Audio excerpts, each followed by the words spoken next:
Hi, my name is Drew Lover. I'm the Wellness Director at the Randolph County YMCA. Today we're going to talk about restful sleep. So as you all know, it can be difficult sometimes with busy schedules in order to get enough sleep in the day. If you got a lot going on, you may not feel like you have enough time to get good sleep, or you may have trouble falling asleep even if you do have enough time to get an appropriate amount of sleep. But today that's what we're going to talk about. We're going to talk about how much sleep you should be getting, the benefits of good sleep, and the drawbacks of not getting enough sleep. So with that being said, we'll get started. So these are the sleep recommendations for people based on your age. So you can see right there at the top, newborns need 14 to 17 hours, infants 12 to 15, toddlers 11 to 14, preschoolers 10 to 13, school age 9 to 11, teenagers 8 to 10, young adults and adults 7 to 9, and older adults 7 to 8 hours of sleep. So the younger you are, the more sleep you need. I actually have an infant at home right now, and when he doesn't get the sleep that he needs, he gets really cranky. So it's definitely important that he gets those 12 to 15 hours of sleep. But the same can be said for adults. The range right there is 7 to 9 hours. I know there's probably many of you that don't get within that range. You maybe only get 5-6 hours of sleep, but it's important that you are able to get to that range. There's a lot of different benefits that come along with getting enough sleep, and then there's a lot of different issues that can be caused if you don't get enough rest in your life. So aim for that 7 to 9 hours. I know it may not happen every night, but if you're shooting for say 8 hours and you only get 7, that's great. But if you're only shooting for 6, you may only get 5, and then you're really going to have a sleep deprivation that could get out of hand very quickly. So here are some tips for better sleep. So the first one there is stick to a consistent sleep schedule each day. So it's important that you stay on a mostly similar sleep schedule even over the weekends. I know a lot of people have the same schedule through the week, but on the weekends it may be different and your sleep schedule might change. But it's good if you can keep it the same. So say you wake up at 7 a.m. every day, and then you go to bed at 11 p.m. If you do that, you get your 8 hours of sleep. You stay consistent. Having that consistency is really important. Even if you are always getting enough hours of sleep, but your schedule is different each and every day, the quality of your sleep will suffer a bit because you're not on a consistent schedule. Your body can get used to waking up and going to bed at the same time each day. So that will really help your body know when it's ready for sleep. If it varies, you can still get good sleep, but it may not be as good as if you can stay on a strict schedule. And then exercising daily. If your body's been fatigued throughout the day, you've used your muscles, you've been able to really, like I said, fatigue your body, then your body's going to be ready for sleep. You're tired. If you're not getting that physical activity, you might have a lot of built up energy that is making so you don't get to sleep as quickly because you have all this energy that hasn't been burned off throughout the day. So getting exercise will really help you sleep better because your body will be tired and ready for sleep. The next thing is avoiding looking at screens before you go to bed.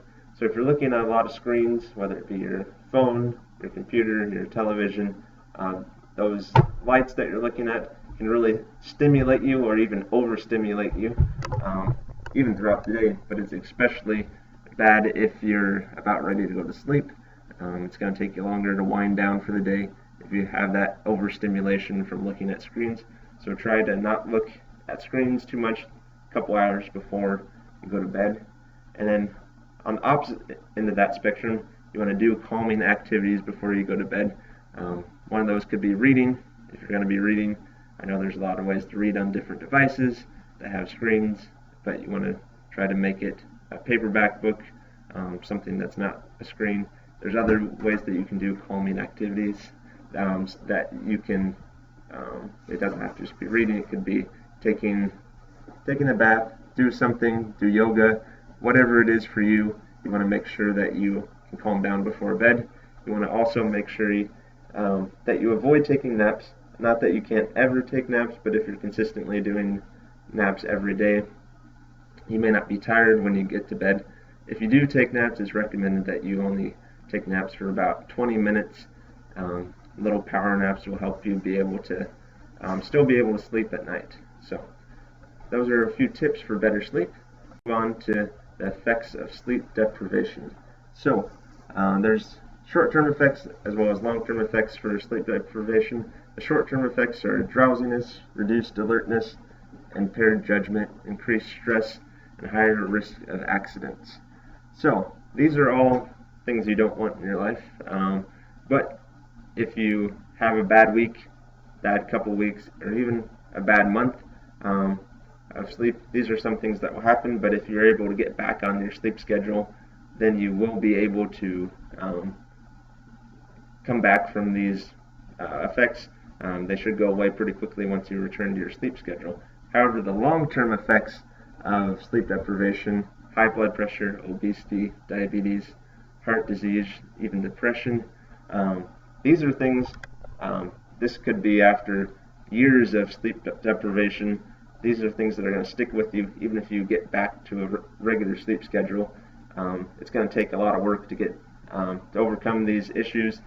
They can lead to serious long-term illness that can make your quality of life a lot less, can even lead to you having complications that could lead to death if you really let some of these issues get out of hand. So you want to make sure you don't ever even get to this point. If you are dealing with long-term sleep deprivation, try to start making changes right away. Hopefully you haven't had any of these serious issues caused by lack of sleep, but the sooner you can start changing your sleep habits, the better. So hopefully you only have some short-term issues every once in a while, but if you're at the point where you're having long-term issues, the sooner you can make those changes, the better. Alright, and then here are the benefits of sleep. So it improves your memory. I know a lot of people, they'll forget things, whether it be just something little or something important at work. So those little things or those big things, they can add up, and if you're getting better sleep, you're more likely to remember those things that are important in your life. Reduced inflammation. A lot of sickness is caused by having high levels of inflammation.